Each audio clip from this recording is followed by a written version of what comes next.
เมื่อเดือน11คอยฝนตกห้วยลมบวยลมพัดต้องฟ้ากล้วยไปเขาเจอแกงนี้พอดีฝนตกน้อยลมขนองเป็นฟ้ากองฟังเสียงฟ้าสั่งน้องดังสือดังสะอื้นยืนให้อยู่ผู้เดียวความจังสิน้องก็ยังได้เว้าเจ้าก็ยังได้ว่าเดี๋ยวดูเขาในหน้าจะเขียวอ่อนออกปากซ่อนซ่อนขึ้นเป็นกรุงวีฟังเสียงลมตีต้องตองโพเจ้าดังโพเบิดแต่อูแล้วโอยหาอายก็บ่เห็นเดือน11ลมตองเดือน12ลมอวยแดดแห้งเฮืองหงแกงแสงฟ้าสว่างมา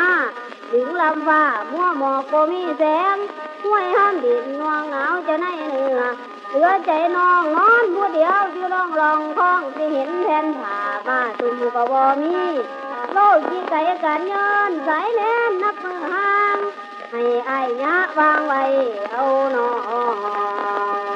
นเมื่อที่นอนเมื่อที่นอ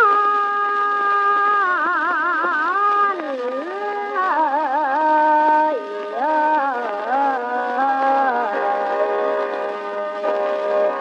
เมื่อแต่ล้ำทั้งสันหันหัวก่อนจอนทั้งไม่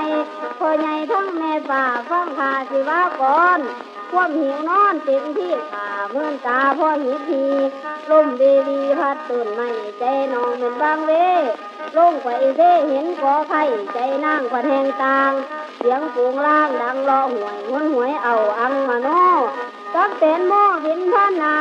เสียงกาว้าวว้าวอ้อยอินน้ำได้ยินว่าแม่นอายมาเบาก็อวยหาบุญมา